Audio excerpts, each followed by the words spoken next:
حضرة نبينا محمد صلى الله عليه وسلم وعلى آله وصحبه الكرام إلى حضرة الوالدين ولمشائخنا ومعلمينا جميع أرواح المسلمين، وخصوصا إلى مصنف هذا الكتاب، وخصوصا إلى الفاتحة. أعوذ بالله من الشيطان الرجيم. بسم الله الرحمن الرحيم. الحمد لله رب العالمين الرحمن الرحيم مالك يوم الدين إياك نعبد وإياك نستعين اهدنا الصراط المستقيم صراط الذين أنعمت عليهم غير المغضوب عليهم ولا الضالين آمين.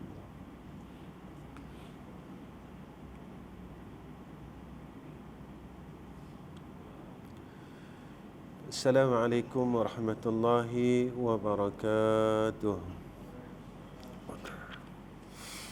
Alhamdulillahi rabbil alamin wa bihi nasta'in ala umuri ad-din wad dunya wal akhirah. Allahumma salli ala sayyidina Muhammad wa ala alihi wa sahbihi wa sallim. Allahumma ja'alna minat tawabin waj'alna minal mutatahhirin waj'alna min ibadikas salihin. Allahumma lakal hamdu wa ilaikal mustaka wa antal musta'an ولا حول ولا قوة إلا بالله العلي العظيم. اللهم اجعلنا من التوابين واجعلنا من المتطهرين واجعلنا من عبادك الصالحين. Pertama sekali kita panjatkan puji dan syukur pada Allah atas nikmat yang Allah telah kurniakan kepada kita dari kita bangun tidur sampai sekarang, dan nikmat yang Allah telah kurniakan kepada kita dan telah pun kita pakai, yang kita tak mampu untuk membalasnya, yang kita tidak mampu untuk menghitungnya banyaknya nikmat Allah.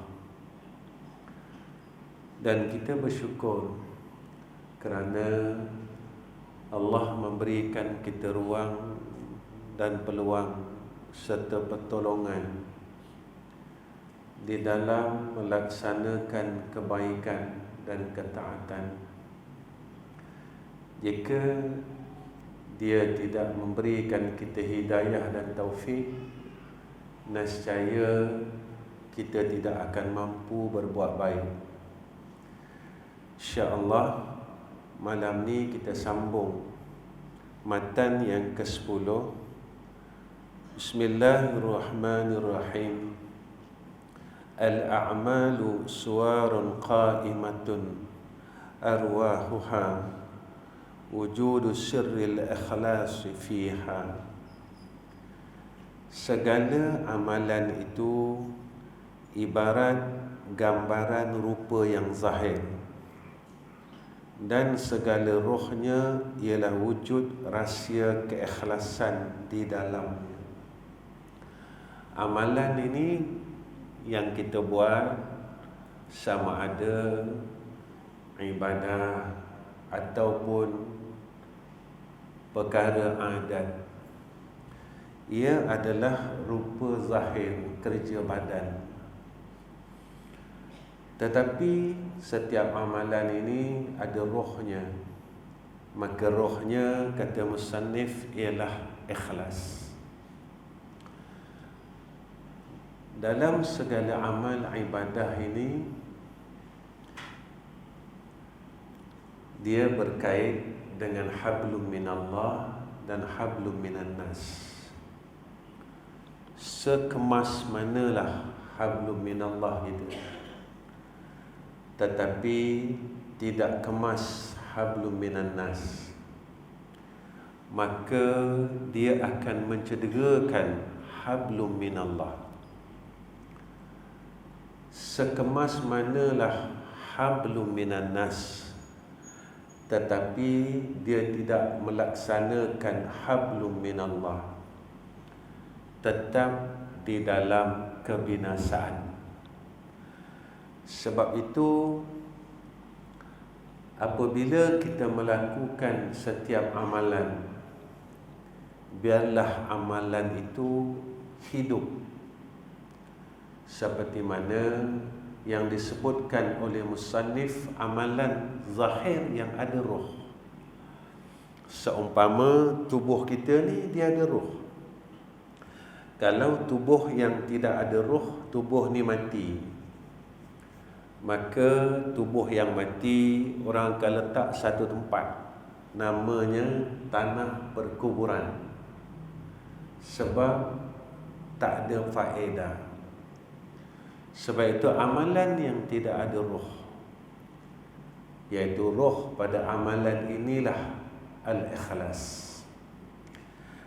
Maka apa yang disebutkan oleh musannif,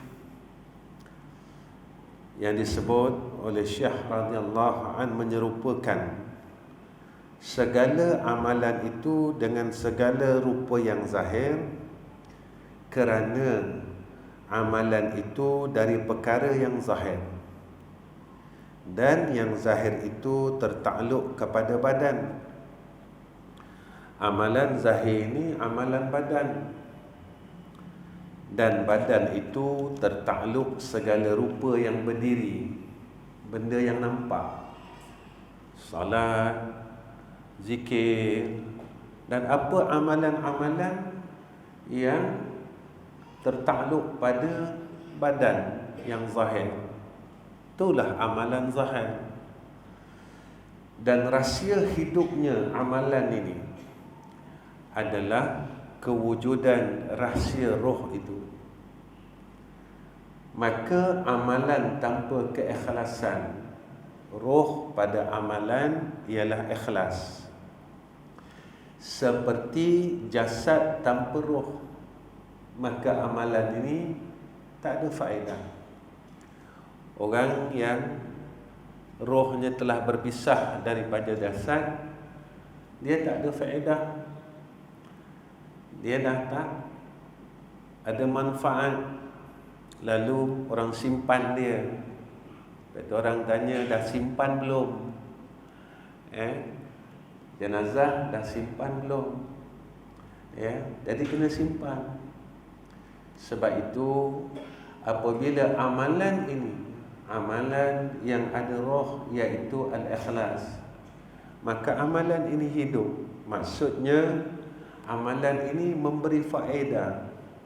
Amalan inilah yang menjadikan ia satu amal saleh, yang menjadikan asbab rahmah daripada Allah Subhanahu wa ta'ala.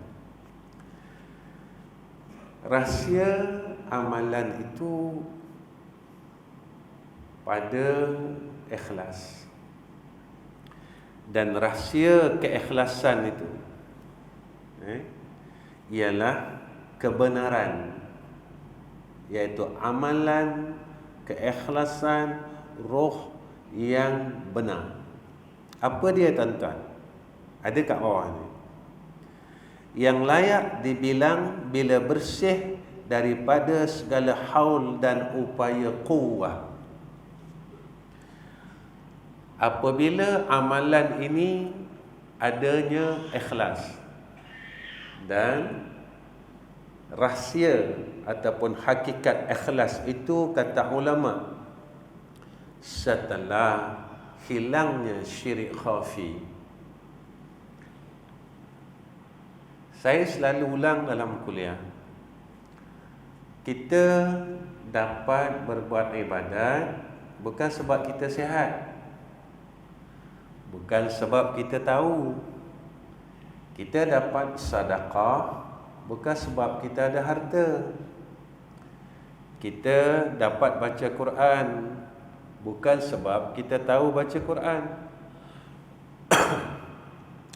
tetapi dengan hidayah dan taufik daripada Allah. Dengan hidayah dan taufik daripada Allah. Kita dah minta setiap kali, ihdinas siratal mustaqim, tunjukkan kami jalan orang lurus, jalan orang baik-baik, jalan orang-orang saleh. Maka Allah kabulkan doa kita ni. Lalu diberikan kita hidayah dan taufik. Hidayah dan taufik ini tanda kasih. Allah Subhanahu wa ta'ala berikan dunia ni pada hambanya yang dia kasih dan pada hamba yang dia benci. Tetapi Allah berikan akhirat pada hambanya yang Allah kasih. Yang Allah benci, Allah tak berikan akhirat. Yang Allah tak sayang, Allah tak berikan kebaikan. Sebab itu kita kena bersyukur dengan Allah, kerana Allah berikan kita kebaikan. Kita boleh datang masjid ini tuan-tuan bukan sebab kita suka, tak. Sebab dipilih oleh Allah, diberikan hidayah dan taufik. Sebab itu saya selalu cakap dengan diri saya, jangan tenang sebelum kita dapat mengucap 2 kalimah syahadah ketika kita mati. Sekarang kita dapat solat tuan-tuan, tapi kita tak tahu saat akhir hidup kita dapat solat ke tidak. Ramai kita tengok tuan-tuan, orang yang hidupnya berulang ke masjid 5 waktu, tapi saat matinya dia tak dapat melakukan salat. Dia terlantar saja dekat katil hospital tuan-tuan. Dia tak boleh semayang hampir sebulan, hampir 2 minggu. Dalam keadaan dia boleh bercakap, dia tahu siapa yang datang, tetapi dia pergi menemui Allah dengan dia meninggalkan salat. Kita tak tahu tuan-tuan apa yang akan berlaku kepada kita.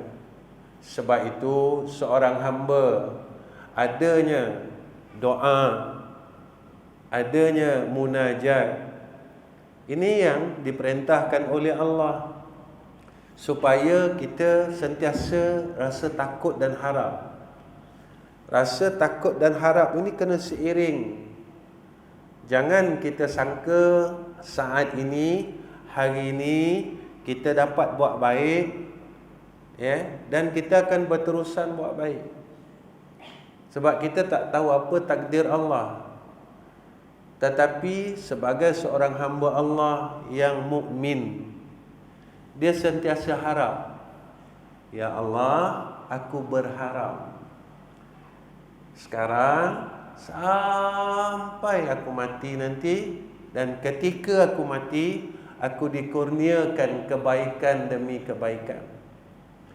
Sebab itu dalam kalimah la haula wala quwwata illa billahil adil azim,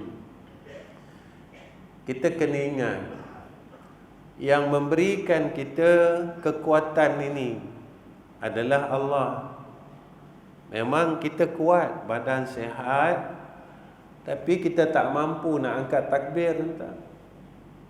Berapa ramai orang yang sihat tak mampu angkat takbiratul ihram.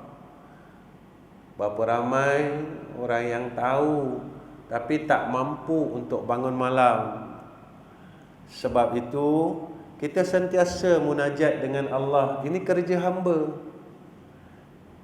Apabila kita faham tentang la haula wala quwwata illa billahil alil azim ini, kita kena sentiasa harap rahmat Allah.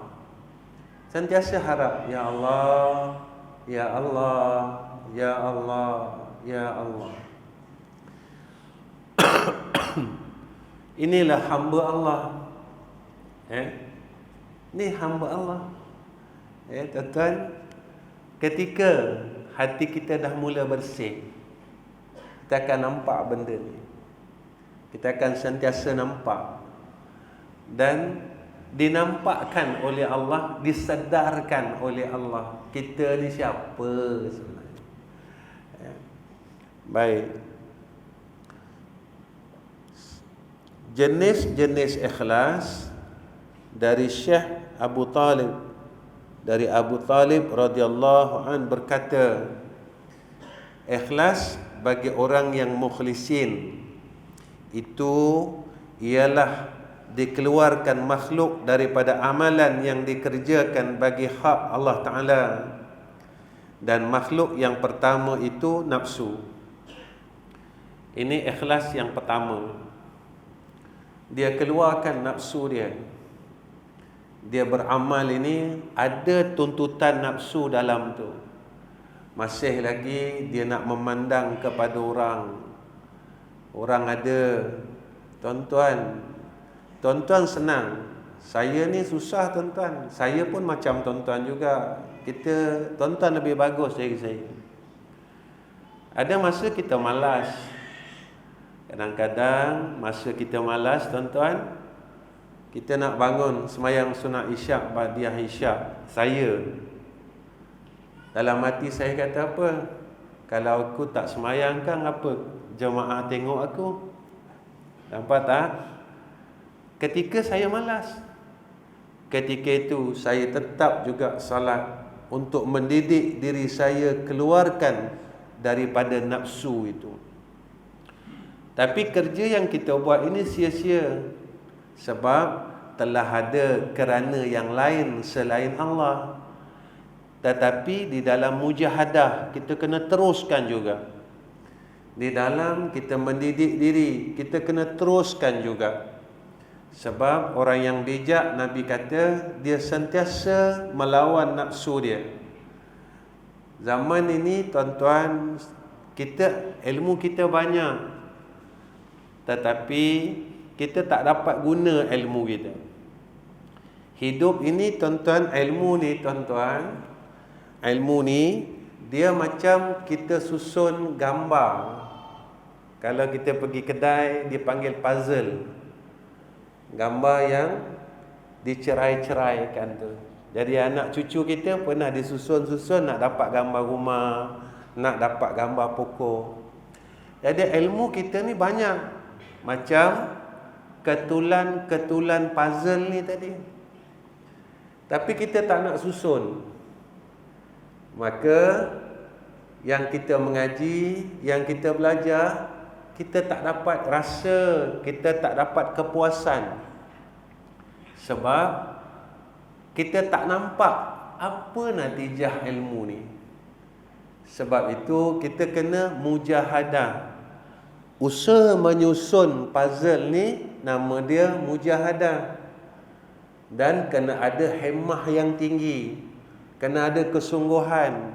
Susun tak kena, cari lagi yang lain. Susun tak kena, sehingga kita berjaya nampak satu gambar di sebalik kepingan-kepingan yang telah dicerai-ceraikan ni. Kita berjaya susun. Kadang-kadang sampai seminggu nak dapat tuan-tuan.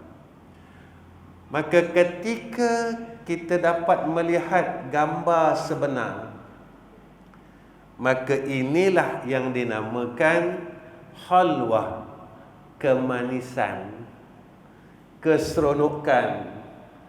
Sebab itu bila kita beramal sesuatu, kita ada ilmu dah, tapi ilmu kita himpun dan kita tidak bermujahadah untuk merasai akan apa yang kita tahu. Sebab itu tuan-tuan, zaman ini zaman kita dah tak boleh nak himpun lagi. Apa yang ada pada kita, kita kena bermujahadah. Kita tahu bab sabar, tapi kita tak bermujahadah untuk sabar. Kita tahu bab tawakal, Tapi kita tak bermujahadah untuk tawakal.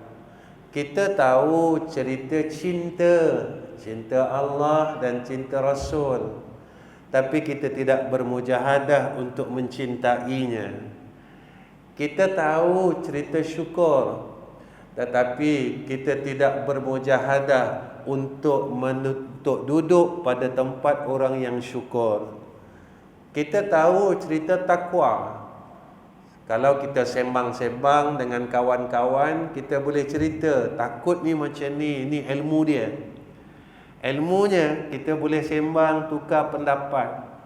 Tapi kita tak merasakan akan manisnya takwa itu seperti yang disebut di dalam Al-Quran. Sebab itu tuan-tuan, ikhlas ni kata ulama macam ni. Kita menyembunyikan kebaikan seperti mana kita menyembunyikan kejahatan kita. Kita sembunyikan kebaikan kita tu seperti mana kita menyembunyikan kejahatan kita. Itulah ikhlas. Kita buat jahat, kita sembunyikan jahat kita, sebab kita malu orang tahu yang kita jahat. Ini fitrah kan tuan-tuan? Kita malu kan? Kalau kita buat jahat, kan? Kita malu. Takut isteri kita tahu, anak kita tahu, adik-beradik kita tahu.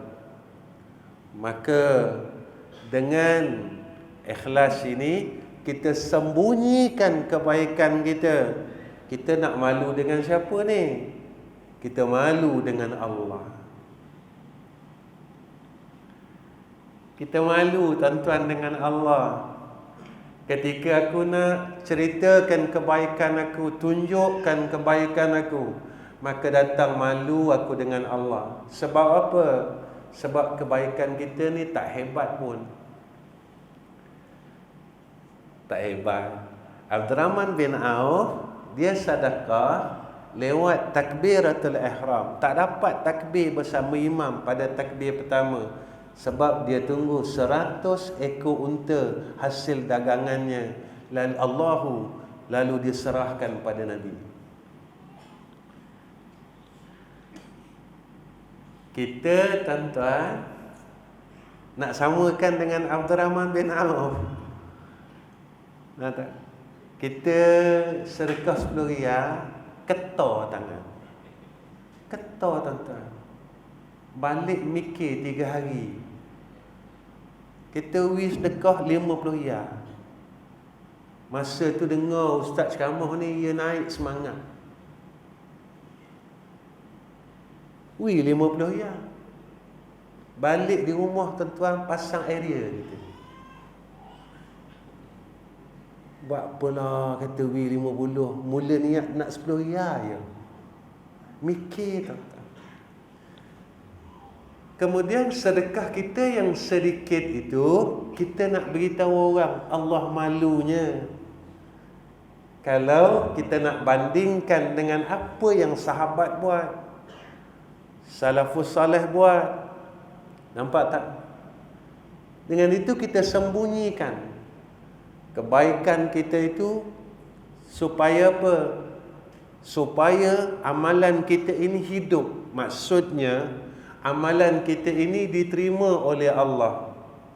Kita sembahyang sunat 2 rakaat supaya amalan yang 2 rakaat ini diterima oleh Allah.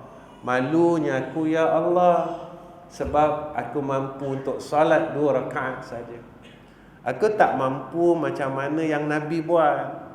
Nabi dia salat bukannya nak syurga. Nabi salat sunat tanda syukur. Sampai Nabi tak sedar kaki dia bengkak. Kaki dia bengkak sebab nak tunjukkan, nak zahirkan Nabi ni mensyukuri akan segala nikmat Allah. Jadi kita ni jauh. Sebab itu ulama disebut orang yang bila dia ikhlas ini, dia akan lalu 8 perkara yang disebutkan oleh ulama. Saya nak cerita benda ni malam ni.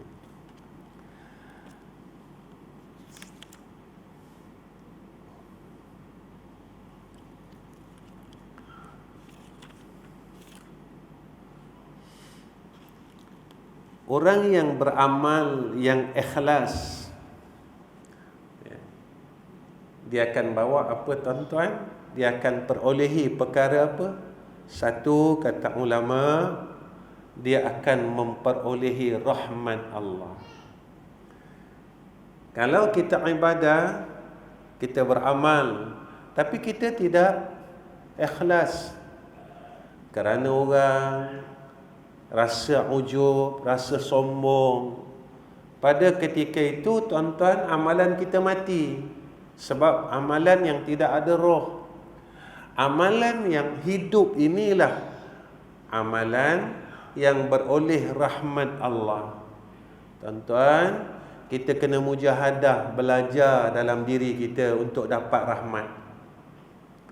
Sebab kebaikan yang kita buat ni tak banyak, sikit sangat. Kemudian tu pula tuan-tuan, kita ni dah nak mati. Kita dah nak mati, tapi kita tak mampu lagi buat ibadat. Kita dah nak mati, tapi kita tak mampu lagi nak buat baik. Jadi biarlah kebaikan yang kita buat ini sikit, tapi baik yang kita buat, amal yang kita buat, hidup tak mati. Kedua, kita tahqiqkan ibadah kita. Kita buat ibadah kita ini benar, bersungguh-sungguh. Seperti mana doa daripada Nabi, Allahumma a'inni ala zikrika wa syukrika wa husni ibadatik. Kita buat sebaik-baik ibadah. Sikit, tapi dapat kita buat yang sebaik-baiknya. Kalau semayang, kita dapat salat yang sebaik-baik salat. Sampai ulama didik kita, semayang itu, jadikanlah salat ini salat yang terakhir dalam hidup kita. Kita dapat rasakan salat itu. Bertahun kita semayang, tapi salat kita kosong. Bertahun kita zikir, tapi zikir kita kosong.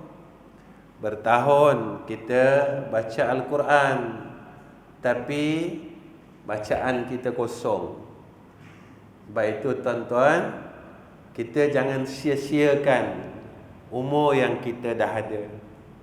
Jangan sia-sia, sebab saya tak tahu berapa baki umur yang saya tinggal.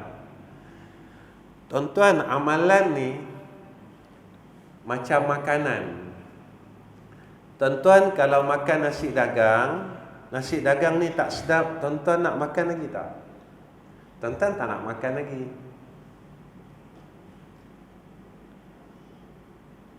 Kalau Terengganu ni masyhur kan, orang kata nasi dagang atas stol. Tiba-tiba nasi dagang yang masyhur ni tuan-tuan makan tak sedap. Tuan-tuan cakap apa? Ni bukan nasi dagang atas stol ni. Tak lagi. Bukan dia ni, kata. Orang kata atas stol dah. Lain. Nampak tak? Kenapa dalam semayang kita tak boleh rasa macam makan? Kenapa dalam baca Quran kita tak boleh buat macam kita makan nasi dagang? Kenapa dalam semayang kita boleh redha, tak sedap pun tak apalah, 50 tahun tuan-tuan tak sedap ni. Kita zikir ni tak sedap 50 tahun, 60 tahun, 70 tahun. Tapi kenapa makan kita boleh komplain? Tak sedap nasi dagang ni. Nasi ni tak sedap, kuih ni tak sedap. Kenapa tuan-tuan? Kita kena fikir, saya kena fikir, tuan-tuan kena fikir.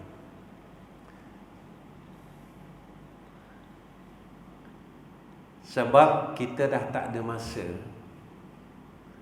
Kita dah tak ada masa. Zaman yang kita duduk ini, zaman alam ini semakin huru-hara. Dan orang yang berada dalam alam ini juga huru-hara. Alam ni huru-hara, tuan-tuan.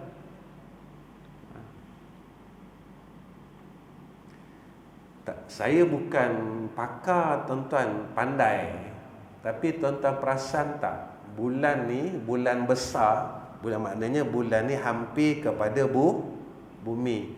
Tahun ni berapa kali berlaku bulan hampir kepada bumi? Tuan-tuan, bila keadaan bulan ni dekat, maknanya segala peredaran semua berubah. Saya tak pandai, mungkin saya silap bab ni sebab saya bukan bidang ni. Saya satu bidang pun tak ada, tuan-tuan. Saya pakar dalam makan. Kalau makan, insya-Allah. Baik. Antaranya, apabila seseorang itu ikhlas, maka membawa dirinya itu kepada sifat al-abid. Orang yang seronok untuk melakukan ibadah. Dia mula seronok dengan amal saleh, tuan-tuan. Amal saleh, dia mula rasa seronok. Dia nak buat amal saleh, dia rasa Allahu. 4. Dia mula menyempurnakan sekalian syariat yang ada. Bila kita mula ikhlas, akidah kita ikhlas, amalan kita ikhlas, kita mula seronok beramal dengan agama ni. Seronok, tuan-tuan. Semayang seronok. Menutup aurat seronok. Bercakap yang baik seronok. Kalau dulu kita banyak buat perkara sia-sia, jadi kita ubah. Sebabkan keikhlasan itu dikurniakan oleh Allah kemudahan untuk beramal dengan agama ini keseluruhannya. Tuan-tuan, akhir-akhir ni ramai orang mesej saya, orang telefon, Ustaz, apa pandangan Ustaz kalau saya nak berhenti kerja, saya nak berniaga? Kenapa saya kata nak berhenti kerja? Saya banyak buat salah, Ustaz. Saya banyak tipu majikan saya tak mampu. Sebab semua orang buat, Ustaz. Semua orang buat.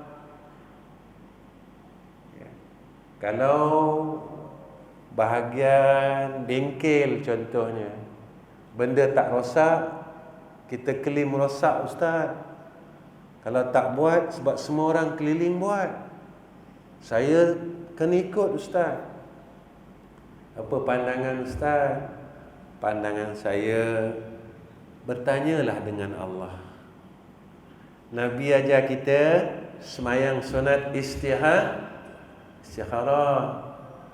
Dan semayang sunat istikharah, kemudian tengok tentang apa yang sedang kita buat, banyak mudaratnya atau banyak manfaatnya. Jika pada agamanya banyak mudaratnya, beralihlah kepada yang lebih baik. Ini namanya hijrah. Kita dengar cerita hijrah, tapi kita tak nak hijrah. Dalam ibadat tak nak hijrah. Pada amalan batin kita tak nak hijrah, tuan-tuan. Lama mana kita nak sombong, pindahlah. Lama mana kita nak main, bersungguhlah. Lama mana kita nak riak, berubahlah. Lama mana kita nak pandang ringan kepada akhirat, berubahlah, berhijrahlah. Sebab hidup ni tak lama pun, sampai masa kita mati. Sebab itu rahsia kematian ini tak dibagi tahu kepada kita. Bila nak mati tak dibagi tahu. Sungguh-sungguhlah tuan-tuan. Saya sungguh-sungguh, tuan-tuan sungguh-sungguh, tak rugi. Sebab orang yang bersungguh-sungguh dengan Allah, Allah akan sayang dia. Tuan-tuan, jika Allah sayang kita, dunia dan akhirat berhimpun atas diri seseorang itu, dihimpunkan oleh Allah padanya. Orang yang ikhlas ini tuan-tuan, dia mula rasa dikurniakan hampir dengan Allah. Apa tanda orang hampir dengan Allah? Tuan-tuan, macam ni. Kita kalau dekat dengan satu orang, contoh macam ni tuan-tuan, saya dekat dengan Haji Zaini. Bila saya lama tak jumpa Haji Zaini, saya akan teringat. Teringat. Istilah dalam kitab dipanggil rindu. Ketika kita lama tak jumpa, kita jumpa, maka terhubung perasaan. Perasaan inilah roh tuan-tuan. Hubungan roh dengan roh. Saya bagi contoh macam tu. Saya baik dengan semua orang. Saya bagi contoh Haji Zaini je dulu. Nanti tuan-tuan jangan kecil hati. Ustaz sebut Haji Zaini seorang, saya nak sebut semua tak dapat. Saya sayang semua orang. Jemaah Bangga Peradun ni semua saya sayang. Jadi bila kita lama tak jumpa, saya akan teringat. Saya teringat Haji Zaini, saya teringat Kak Ayah Wer, saya teringat semua orang yang pernah sama-sama dengan saya. Maka wajah tuan-tuan ni bermain di mata saya. Apa khabar Ayah Wer? Apa khabar Haji Zaini? Apa khabar Haji ni? Apa khabar orang ni? Ketika itu, bila kita mempunyai hubungan yang rapat, ketika itu datangnya kasih.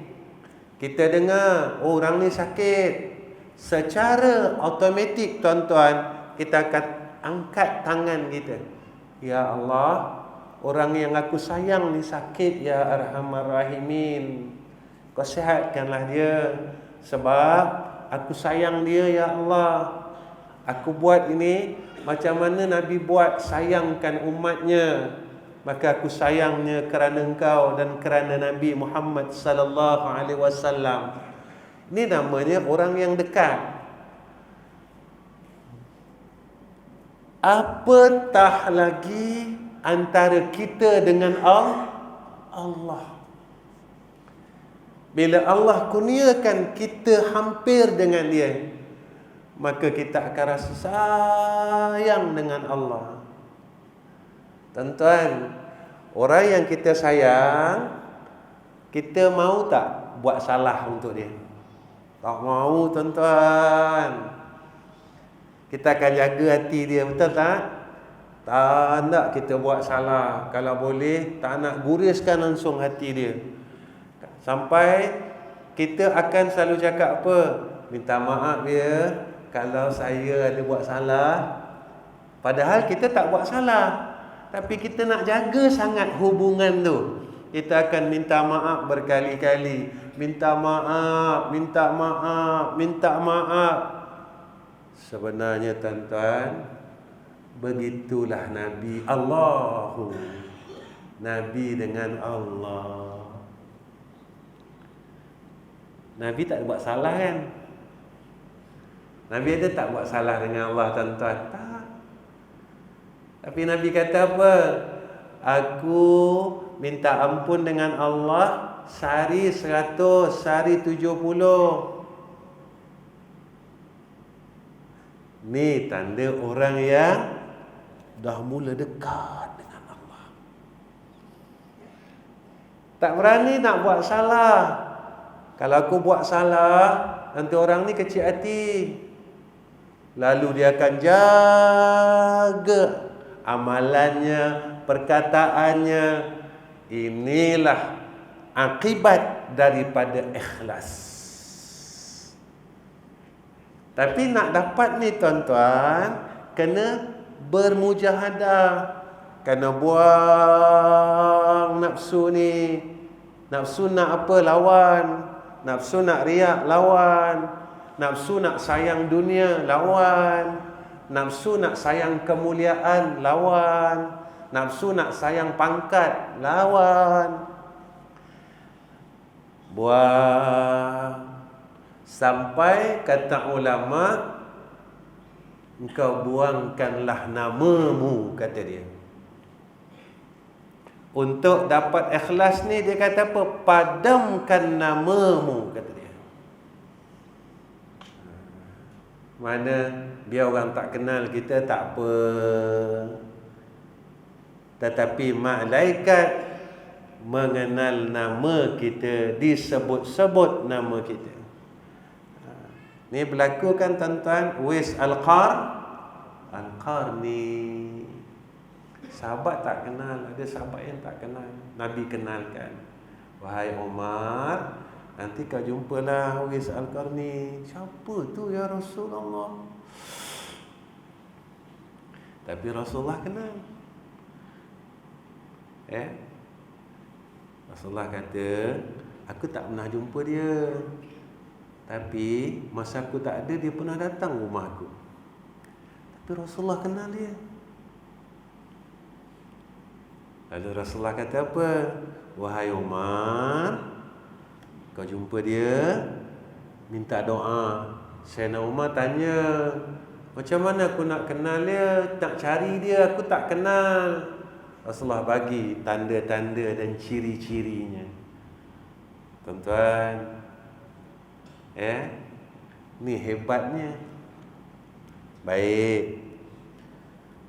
Dan orang yang ikhlas ini, maka dia akan mendapat kasih sayang Allah.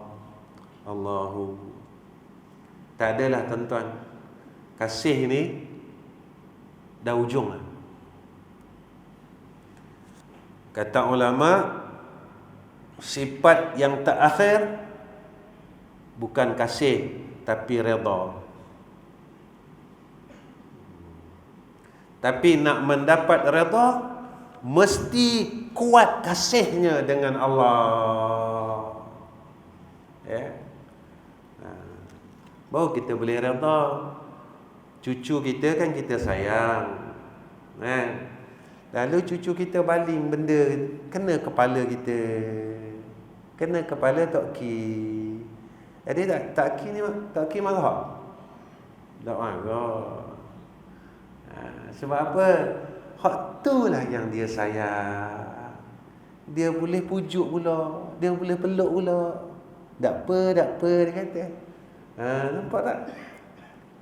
Maka ketika orang yang kita sayang membuat kesilapan, ketika itu kita redha. Dia bukan sengaja tak. Sebab itu seorang hamba yang sampai kepada peringkat redha, sakit dia redha, sihat pun dia redha. Sebab apa? Dia kata, sebab semua datang daripada yang dia sayang. Tak mungkin kekasih akan menzalimi kekasihnya. Itu yang tuan-tuan, dia akan zikir banyak, dia akan selawat banyak. Dulu saya pernah tinggalkan kat tuan-tuan supaya kita dapat rasa tu. Ada saya tinggalkan. Tuan-tuan ingat ke? Tuan-tuan tak ingat? Wallahualam. Supaya kita dapat menuju tempat tu, ikhlas dengan Allah, supaya kita dapat keredaannya, kita dapat rasa benda-benda ni. Saya ada bagi dengan tuan-tuan. Saya cuba baca 3 kali. Nanti tuan-tuan ingatlah. Oh, ada ustaz bagi tapi tak ingat. Tak apalah. Guru saya kata, benda yang orang tak boleh lupa, pitih, dia kata. Sakitlah macam mana, dia masih ingat duit dia lagi. Di tabung haji ada berapa, di Maybank ada berapa, CIMB ada berapa. Benda hak yang orang tak boleh lupa, dia kata. Orang takkan lupa, orang mesti kuat ingatan. Dia kata pada satu perkara je, pitih. Isteri orang lupa, tuan-tuan. Kita pergi kenduri, tak sedar tinggal ini. Kita terlupa. Tapi kalau pitih kita tak lupa. Baik, saya bacakan supaya kita nampak benda ni dan Allah kurniakan kepada kita redha dia, kita dapat ikhlas. Tuan-tuan, kita ni kalau Allah tak tolong kita, kita tak boleh buat satu benda pun.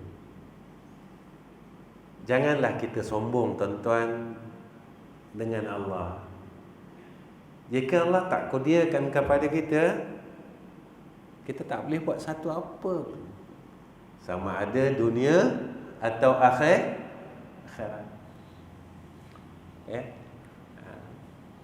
Sebab itu kita sentiasa ada rasa harap dengan rahmat Allah. Saya baca 3 kali, tuan-tuan.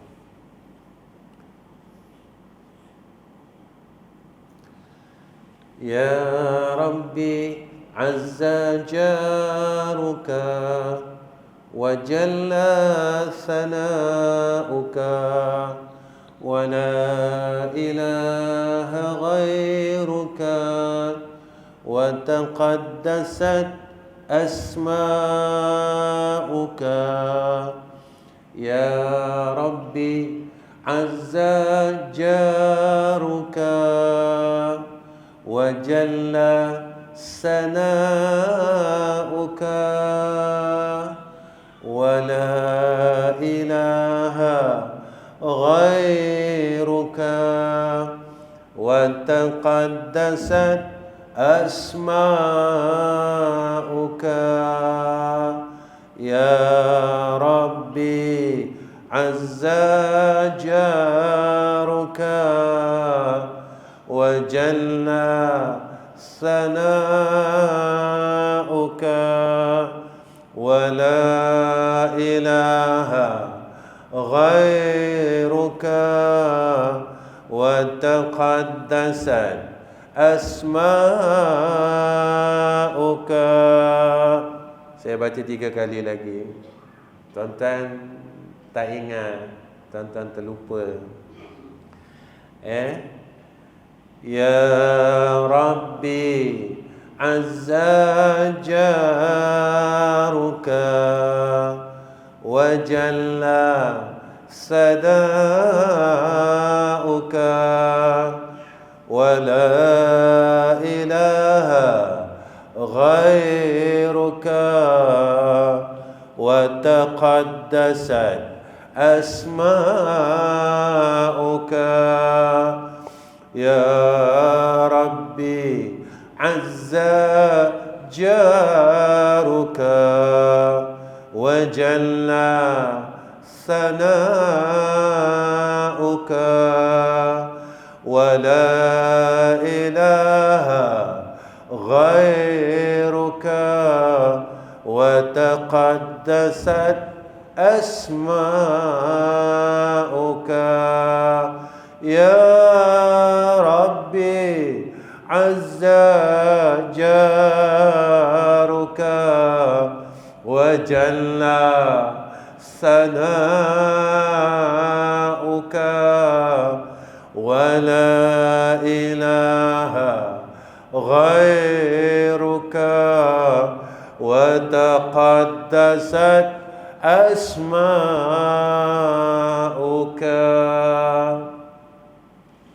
Kalau kami lepas di madrasah, kami akan baca tiap-tiap lepas mayang sunnah qabliyah. Tiap 5 waktu tu kita akan ulang 3 kali. Supaya apa? Supaya Allah tolong kita, Allah bersihkan hati sanubari kita, dan kita dapat ikhlas dengan Allah. Kita dapat keikhlasan demi ikhlas. Bersih, tak buat kerana orang, tak buat kerana dunia, tak buat kerana apa-apa, tapi sebab kita sayang Allah. Tuan-tuan, kemudian antaranya orang yang ikhlas ini, dia akan bersungguh-sungguh memelihara amalannya supaya tak rosak. Sebenarnya orang yang ikhlas akan dipelihara oleh Allah amalannya daripada rosak. Allah jaga. Yang ni dipanggil mahfuz. Mahfuz ini orang yang dipelihara oleh Allah, dijaga oleh Allah akan amal saleh dia. Tentang syaitan ni, dia memang nak rosakkan amal saleh. Sebab itu tuan-tuan, antara salah satu sebab kenapa tuan-tuan selalu saya cakap kan, kenapa saya tak nak ambil dah sagu hati dari masjid, saya nak mujahadah lah ni. Saya kata saya ikhlas. Jadi tiba-tiba balik, orang masjid terlupa bagi pegang poket. Terlupa dah JK masjid kata. Memang tak? Terlupa dah JK masjid. Kalau ikhlas, dok cari dah ni. Rupanya dalam ikhlas itu terselit perkara yang selain Allah. Sebab itu saya tak nak ni. Sebab apa? Sebab saya dah nak mati. Sampai bila amalan ini boleh bercampur lagi? Kalau saya muda lagi mungkin kot boleh terima lagi kalau umur 20 tahun. Sekarang dah 50 tuan-tuan, 53 tahun. Mungkin ada masa sikit lagi, 5 tahun lagi ke, 10 tahun lagi ke, mungkin saya mati. Takkan saya nak sia-siakan. Kena bermujahadah, kena kita berusaha untuk kita mendapat rahmat Allah. Dan yang terakhir, orang yang dia bersungguh-sungguh, orang yang ikhlas ini tuan-tuan, dia mula mentashihkan amalan. Apa dia tashihkan amalan? Dia beramal bukan kerana keperluan, tetapi kerana tujuan. Ustaz cakap apa ni?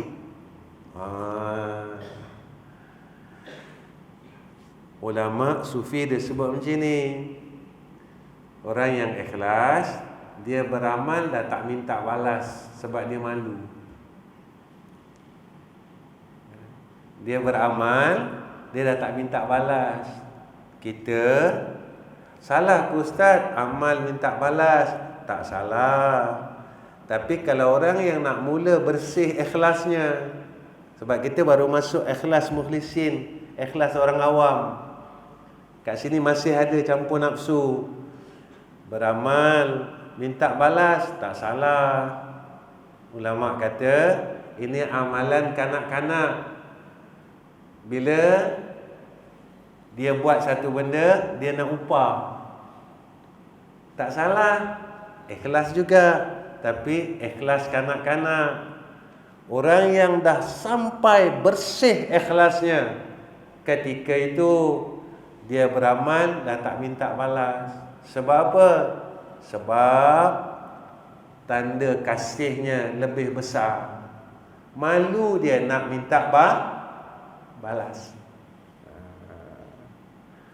Kita kalau sayang dengan orang ni susah tuan-tuan. Kita sayang dengan dia dan dia tengah susah, kita pun ambil balik rumah, kita ambil keperluan yang ada, kita bagi. Dia kata apa? Nanti saya ada, saya ganti balik. Tak payah, kita kata. Tak payah. Saya tak ada minta balas apa-apa. Sebab apa kita cakap macam tu tuan-tuan? Sebab kita sayang. Ketika kita sayang ini melangkaui segala perkara, datang yakin. Kita pun cakap apa? Nanti Allah gantilah. Tak? Rupanya bila ada kasih, timbul yakin. Sebab itu tuan-tuan, benda ni nampak senang, tapi susah. Nampak senang tapi susah. Jadi macam itulah syurga. Syurga nampak senang, tapi nak masuk susah. Macam masjid. Masjid nampak senang tuan-tuan, tak kena bayar, ada aircon, tempat kalau tidur pun sedap. Mana sedap tuan-tuan? Tidur di masjid dengan tidur di rumah. Sedap tidur di masjid. Imam baca khutbah ni tuan-tuan, speaker ni kuat tuan-tuan, tapi boleh diniaga lagi. Kita kalau di rumah nak tidur, orang bising tak boleh tidur. Tapi di masjid, orang bising kita boleh tidur tuan-tuan. Maknanya tempat ini istimewa. Bisinglah macam mana pun, khatib bacalah khutbah derah macam mana pun, kuat suara macam mana pun, kita boleh tidur lagi. Selesa dia kata Allah. Macam hotel 5 bintang dia kata. Lebih lagi. Mana? Tapi hak nak boleh, orang yang hak nak boleh masuk ke dalam masjid ini susah. Susah. Begitulah jannah Allah. Nampak lawa, tapi yang nak boleh masuk itu susah. Kerana dia pilihan Allah. Jadi sebab itu kita banyak munajah pada Allah, berharap supaya Allah pilih kita. Tuan-tuan, saya pun macam tu. Saya selalu pesan dengan diri saya, besok kalau kat sana tuan-tuan tengok saya dalam neraka, tuan-tuan jangan biarkan saya. Tuan-tuan tengok saya dalam neraka, tuan-tuan jangan biarkan. Saya sebab salah banyak. Ujub tak boleh buang, riak tak boleh buang, sombong tak boleh buang. Saya zikir tak ada rasa apa-apa. Tuan-tuan boleh tak rasa? Tuan-tuan zikir boleh menangis, saya zikir tak boleh nangis. Tuan-tuan baca Quran boleh nangis, saya baca Quran tak boleh nangis. Kadang-kadang kita picit mata kita macam mana nak bagi nangis ni, ya Allah, tak boleh nangis. Kita semayang tahajud malam-malam nak doa, tak boleh apa, kosong tuan-tuan, rasa kosong. Kita tak boleh rasa. Tuan-tuan, alhamdulillah, tuan-tuan dapat rasa dekat dengan Allah. Itu saya minta syafaat tuan-tuan. Minta tuan-tuan tolong syafaat saya besok dekat akhirat. Tuan-tuan jangan tinggalkan saya ya. Ini janji kita tuan-tuan dalam dunia. Tuan-tuan jangan tinggalkan saya. Jangan tinggal, biarlah. Untuk kemu lah. Ada pandai-pandai mu lah duduk dalam tu. Duduk dalam neraka tu. Siapa suruh mu masa hidup dulu? Mu ujub, mu riak, mu takabur, mu tak ikhlas. Jangan gitu tuan-tuan. Inilah tanda kasih kita di dunia dan di akhirat. Jadi setakat ni saya pertemuan saya dengan tuan-tuan. Pertama saya minta tuan-tuan tolong doakan saya, isteri, anak-anak, keluarga saya, cucu, supaya kami dapat jadi orang baik. Sebab saya bukan orang baik, saya masih tak baik. Yang kedua, tuan-tuan tolong doakan apa yang kita buat. Tiga-tiga madrasah, khususnya madrasah kita di Kampung Gemuruh tu, tuan-tuan tolong doa. Ada orang beritahu saya, Ustaz, saya lalu tapi tak sempat singgah. Tak apa, tuan-tuan naik kereta, tuan-tuan angkat tangan. Ya Allah, inilah madrasah yang Ustaz cakap tu, mudahkan urusan dia dan bantulah dia ya Allah. Saya minta tuan-tuan doa saja. Alhamdulillah, seperti mana yang disebut oleh yang berbahagia di Zaini, masjid kita dah siap 60%. 60% dah, insya-Allah. Tuan-tuan tolong doa, seperti mana yang disebut oleh Haji Zaini pada saya. InsyaAllah kita minta Allah sampaikan ke tak, wallahu alam. Bulan 1 tahun depan masjid tu dah siap. Ustaz, masjid dah siap, dah boleh operasi ke? Janganlah, kita nak buat asrama lagi. Nanti kalau ada masjid je tak boleh pula, kena ada asrama. Sebab nanti para pelajar nak masuk takkan nak duduk masjid. Kita buat satu. Tuan-tuan tolong doa je.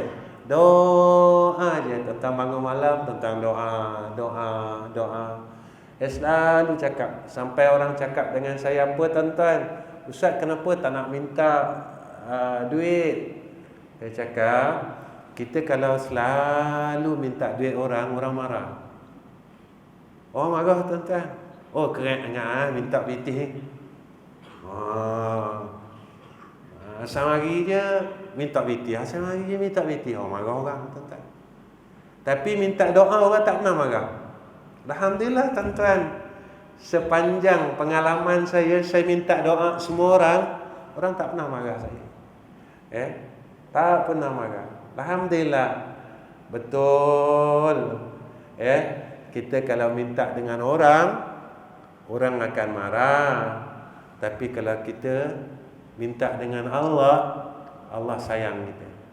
Ketika kita meninggalkan meminta kepada Allah marah kita. Ketika kita meninggalkan meminta kepada manusia suka kita. Beza kan?